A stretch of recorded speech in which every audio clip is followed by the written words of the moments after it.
11 de julio de 1991. La población de México se preparaba para el eclipse del milenio, uno de los más largos de la historia, 6 minutos y 45 segundos. El fenómeno astronómico más minuciosamente examinado y más filmado que recuerde el hombre. Desgraciadamente, ese día el cielo mexicano estaba cubierto de nubes, sobre todo el de Ciudad de México, una de las metrópolis más grandes del mundo. Sin embargo, unos minutos antes de que se produjera el eclipse, el cielo pareció cooperar. Las nubes empezaron a disiparse exactamente cuando la luna comenzaba a atravesar la silueta del sol, y la ciudad se preparó para la oscuridad.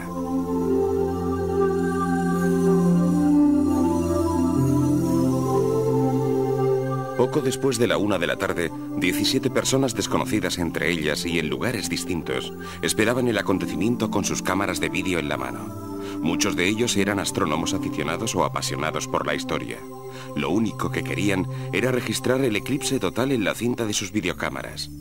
Ligeramente más arriba, a la izquierda del Sol, una estrella, en un principio de forma casi imperceptible, empezó a brillar y a moverse en el cielo de esa tarde que ya oscurecía. El señor Leburdi se quedó asombrado, pero siguió filmando. Al otro lado de la ciudad, el señor Ladagabel creyó también que lo que estaba encuadrando eran 2 estrellas en movimiento.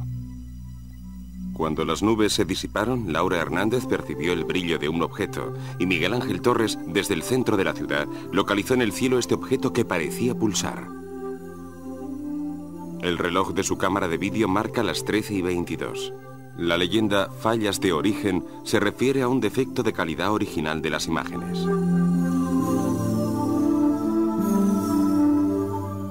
El padre Manuel Ferrer, un sacerdote católico que se encontraba en la zona sur de Ciudad de México, enfocó una órbita luminosa en el cielo oscuro, pensando, es una estrella realmente brillante. Y en los alrededores de la metrópoli, en una colina llamada Cerro de la Estrella, Jorge de la Torre realizó una extraordinaria filmación de un objeto suspendido sobre la vertical de la ciudad que vemos aquí ampliado y a cámara lenta.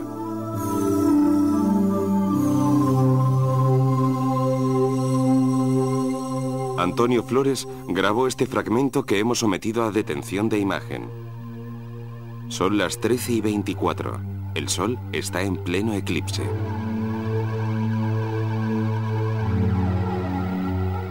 Pocos segundos antes, Eduardo Mejía vio en el cielo algo color ébano y trató de aplicar el zoom.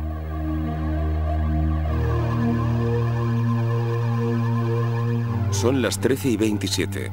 La luna ha atravesado el centro del sol y el objeto oscilante encuadrado por Mejía está todavía en el mismo lugar.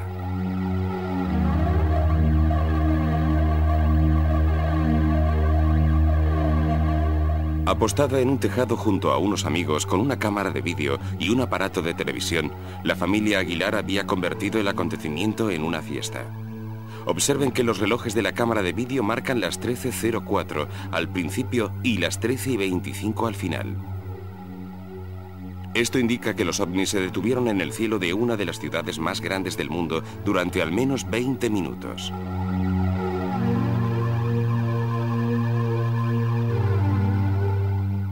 En la zona sudeste de la ciudad, cientos de personas se reunieron en las calles como la familia Fuentes. Esta filmación, realizada por el ingeniero Fuentes, es una de las más interesantes.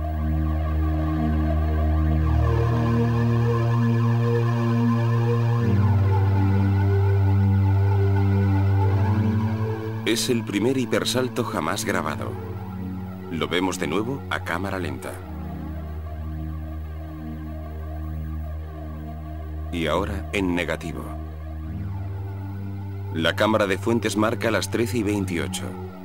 El objeto había oscilado sobre la ciudad durante 23 minutos. Jaime Maussan es uno de los periodistas de investigación más acreditados de Latinoamérica. Para su programa 60 Minutos, Maussan había organizado un grupo de producción con un equipo especializado en investigaciones sobre ovnis.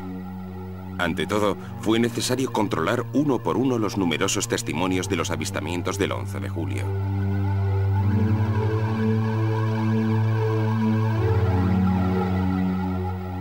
Guillermo Arreguín, director de Televisa, la mayor cadena de televisión de México, explicó a Maussan que su posición sobre el tejado le había permitido realizar una toma excelente. Este es el objeto filmado por Arreguín.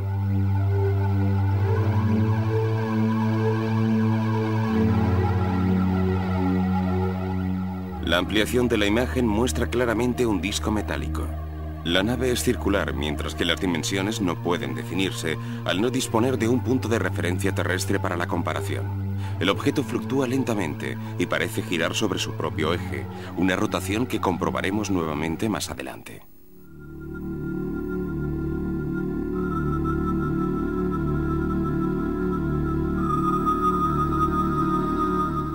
Esta es la familia Bretón, en Puebla, un centro industrial 132 kilómetros al sudeste de Ciudad de México. Habían planificado con detenimiento la observación del eclipse. Se habían equipado con todo lo necesario: gafas de sol, relojes sincronizados, telescopio calibrado y cámara de vídeo lista para grabar el acontecimiento.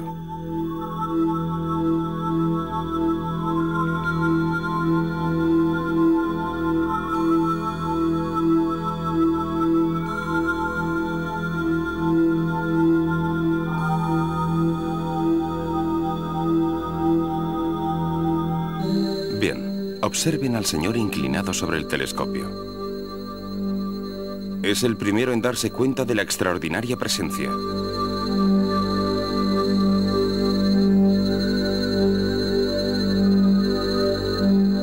La excitación es comprensible. Allí arriba algo está brillando.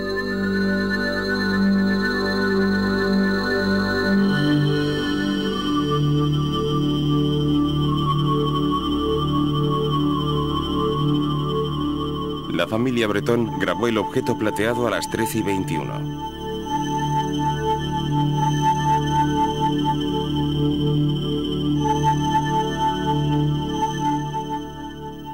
Comparemos ahora el objeto filmado por el señor Arreguín en Ciudad de México con el filmado en Puebla. Los dos ovnis parecen idénticos y, sin embargo, ambos puntos de observación se encontraban a una distancia entre sí de más de 130 kilómetros. ¿Cómo es posible que el objeto de Puebla y el de Ciudad de México, grabados en el mismo momento, coincidan en tamaño y forma? Una primera hipótesis es que los ovnis fueran efectivamente dos. La segunda es que el mismo ovni realizara un hipersalto en una fracción de segundo, como en las imágenes del ingeniero Fuentes.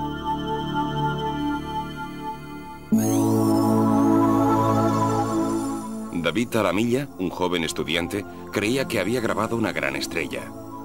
Encuadrando el eclipse, aparecía este objeto brillante, oscilante sobre el sol, entre las nubes. Su cámara de vídeo indica las 13:29. Inteligentemente, Alamilla trató también de filmar la carretera para obtener un punto de referencia.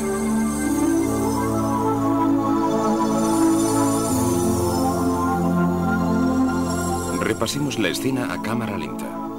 Recordando que fallas de origen significa que en la cinta original existen defectos, observamos en la imagen ampliada detalles que antes no estaban claros. Esto no es una estrella, no es un globo sonda, tampoco es un avión reconocible. Es sin duda un objeto volador no identificado, un ovni.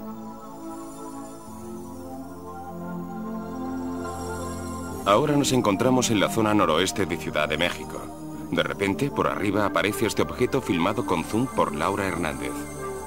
A cámara lenta la imagen mejora y la ampliación revela una energía pulsante procedente del núcleo del ovni. Es de imaginar el asombro de Laura Hernández. Miguel Ángel Torres filmó su fragmento desde la zona centro de la ciudad. La ampliación pone de manifiesto la existencia de un objeto metálico inmerso en un halo de colores. Obsérvese el repentino ascenso del objeto.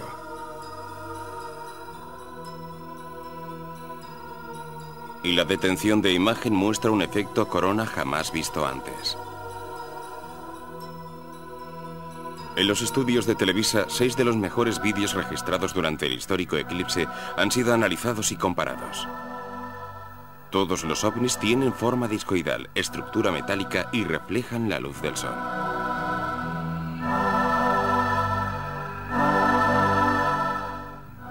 Vemos así cómo va cobrando forma el mosaico de los avistamientos filmados en las distintas zonas de Ciudad de México. Cuando todos los ojos estaban pendientes del cielo, 17 personas distintas en diferentes sectores de la ciudad filmaron un objeto que oscilaba bajo el gran eclipse de sol del 11 de julio de 1991.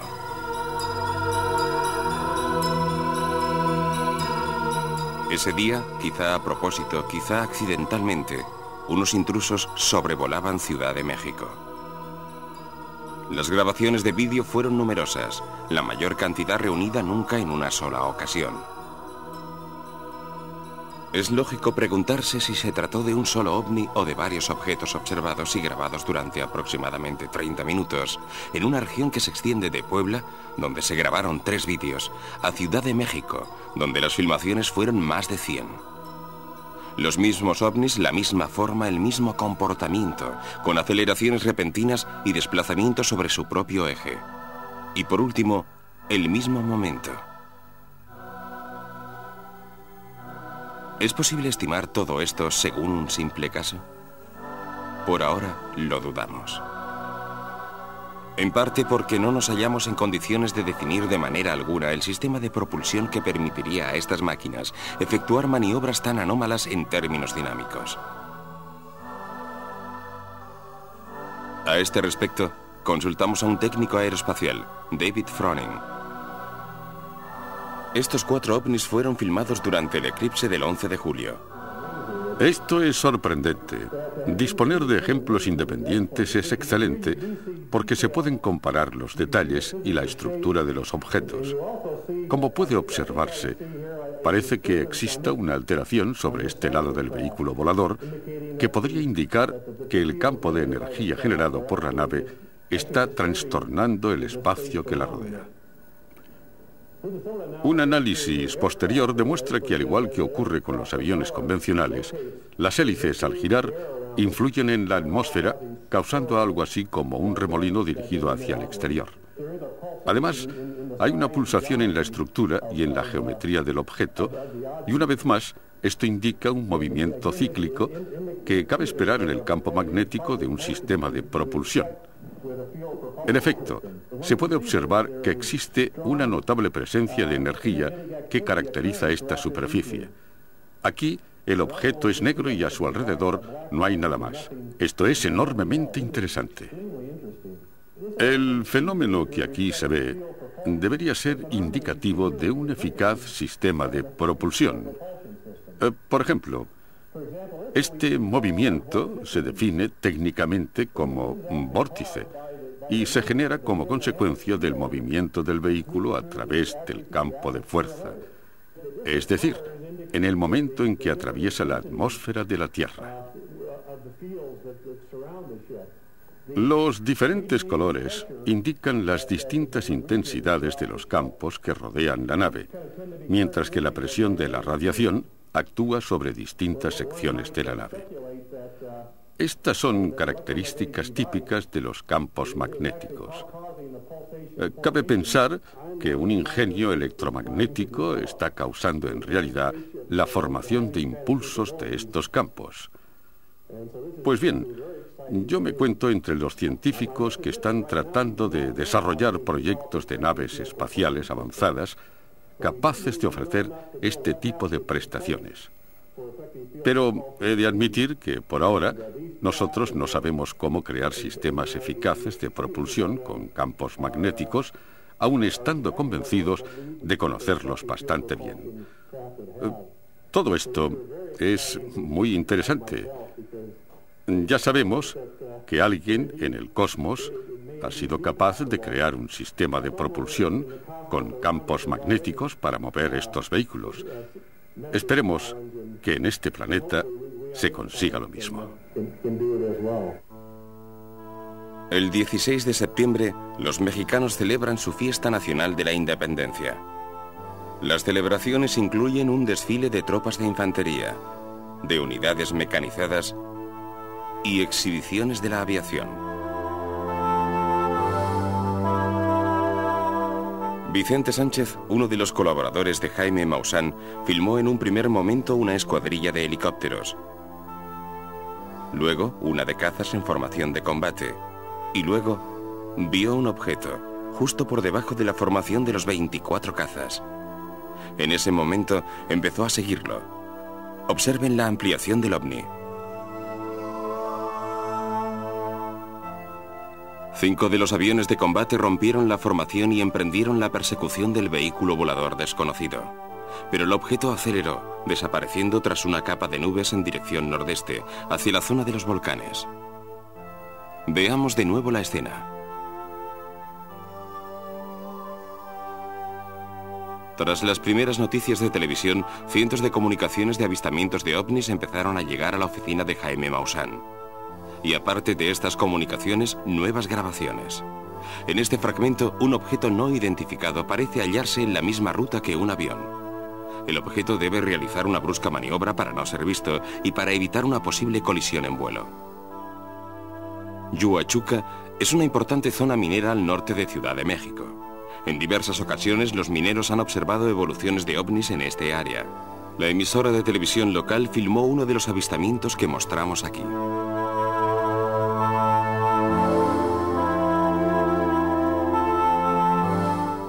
Desde el corazón de la zona del volcán, al sudeste de Ciudad de México, nuevas noticias llegan hasta el equipo del investigador. La actividad de observación de los componentes de un grupo de cámaras da su fruto.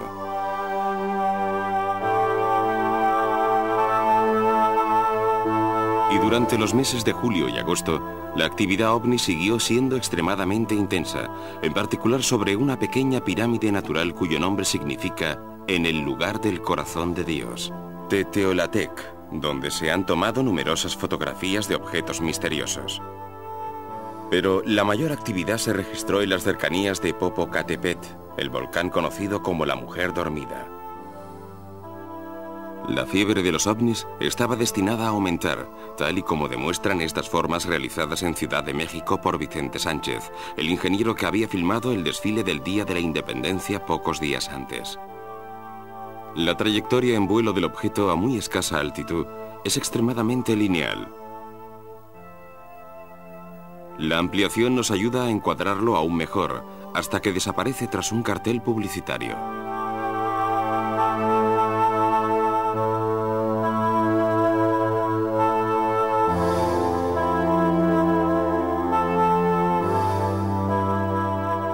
El 9 de noviembre, en el área de la ciudad conocida como la zona volcánica, Ángel Cruz, estudiante, filmó este ovni desde la ventana de su apartamento en la quinta planta.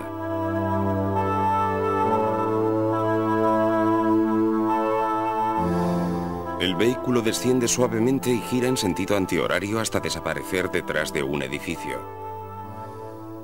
En la zona volcánica, el padre Ferrer, un sacerdote católico que había realizado una filmación del eclipse meses antes, ve una curiosa fuente de luz que parece estacionaria sobre la ciudad. El padre Ferrer usó el zoom hasta la máxima distancia con su cámara, y el tamaño y el brillo del objeto aumentaron. De improviso, la luz se desdobló en 2 esferas separadas de energía luminosa de distinta intensidad e intermitencia.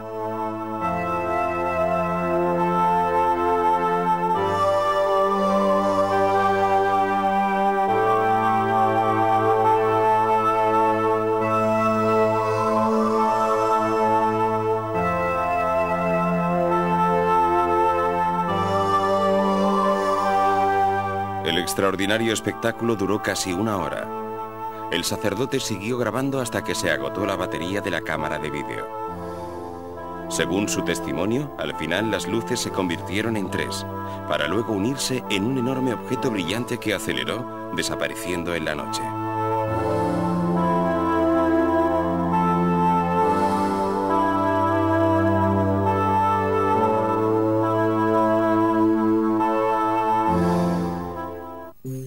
Una semana después y a 7.000 millas del volcán Usko, una pareja de japoneses de vacaciones en la isla Kauska grabó estas imágenes que muestran un ovni discoidal sobre un volcán en erupción, el monte Unsen. La ampliación permite un estudio detallado de la astronave. Resulta realmente singular la clara coincidencia con el tipo de ovni avistado y filmado en México durante el eclipse de unos meses antes. Comparado con los 2 ovnis de Puebla y Ciudad de México, el objeto de monte Unsen presenta las mismas características. De noche, el objeto había sido filmado a intervalos por los dos cónyuges japoneses mientras se encontraban en situación estacionaria sobre Monte Unsen. En el cielo iluminado por la luna, sus desplazamientos eran mínimos. Pero el comportamiento del ovni no se corresponde con el de ningún vehículo aéreo que conozcamos.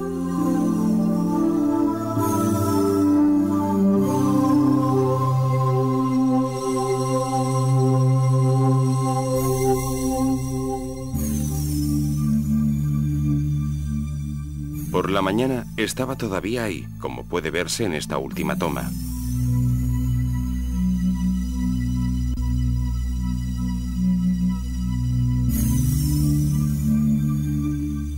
El 14 de diciembre de 1991, la oleada de avistamientos se reanudó en México. Esta grabación fue realizada por una familia del barrio de San Jerónimo. El relato de los testigos oculares describió las acrobacias de este globo luminoso, una danza observada ya muchas veces y aún inexplicable.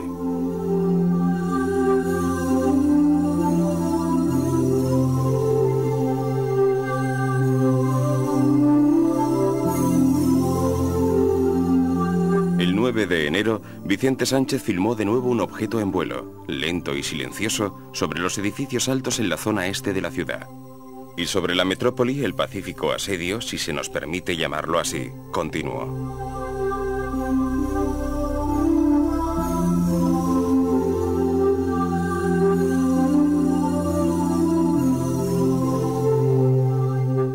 En este caso, la grabación realizada por Eduardo Mejía muestra una esfera luminosa que parece desdoblarse y luego, lentamente, las dos luces en formación cercana se dirigen hacia el sudeste.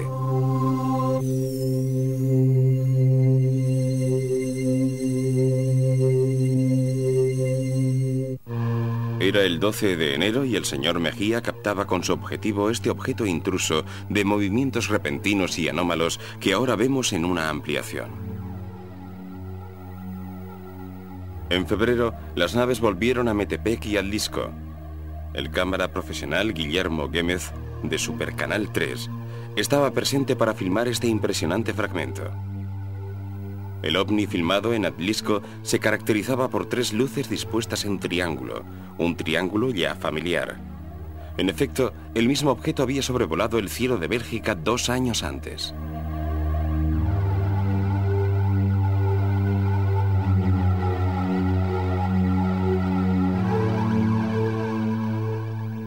Los avistamientos de Bélgica dieron lugar a una impresionante caza al ovni por parte de la aviación militar belga. De nada sirvieron, sin embargo, los intentos de interceptación. Observen ahora cómo una estrella brilla débilmente sobre el objeto. Una estrella fija, utilizada como punto de referencia, pone de manifiesto que el movimiento es errático y debido al propio objeto, y no a la mano que sostiene la cámara. Además, la comparación de las dos imágenes detenidas denota las similitudes entre estos dos objetos y el ovni filmado en el 90 sobre Tbilisi, en la antigua Unión Soviética. También en este caso, la triangularidad compuesta por varios puntos luminosos parece denunciar la presencia de un objeto que cambia su estructura en vuelo.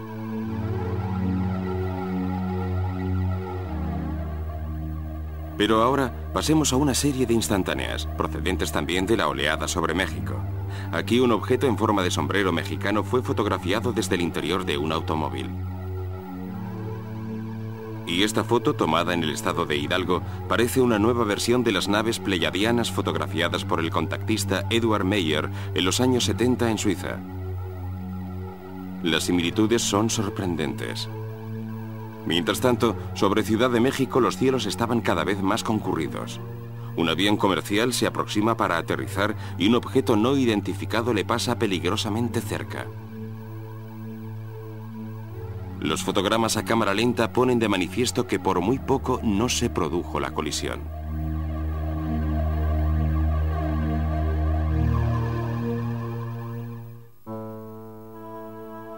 El 4 de marzo a las 11:30, la torre de control central del Aeropuerto Internacional de la ciudad registra la presencia de un ovni en el cuadrante este. Inmediatamente después, desde el aeropuerto de Toluca, llega la confirmación radar de los avistamientos. Hay que subrayar que el avistamiento radar visual es el de mayor peso como prueba en la investigación sobre ovnis.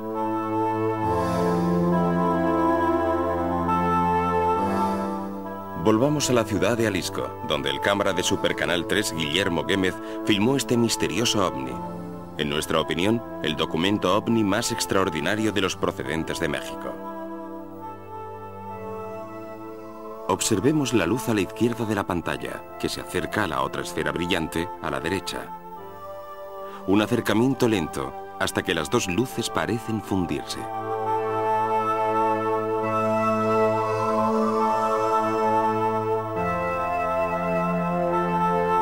Ahora se desdoblan nuevamente y por la izquierda aparecen otras dos luces. En total, 4 intrusos luminosos.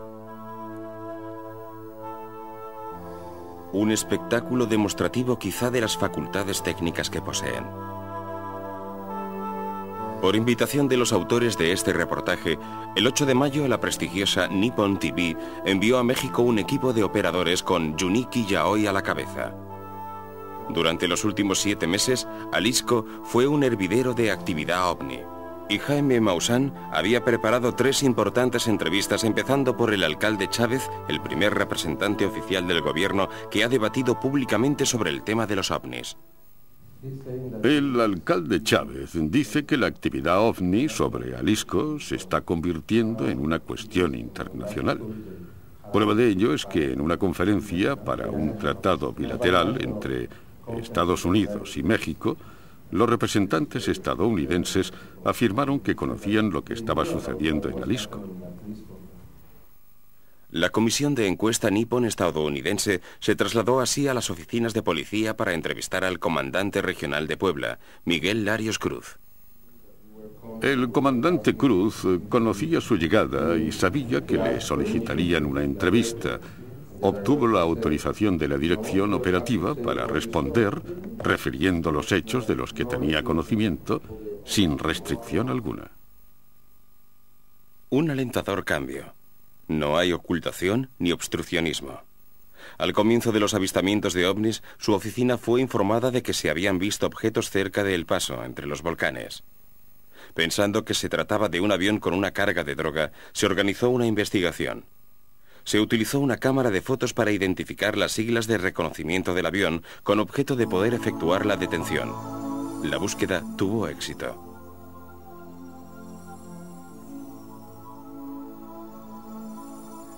Pero la foto no se parecía a nada visto hasta entonces. Un dentista de Jalisco, el Dr. Rossos, ha sido testigo directo de numerosos avistamientos.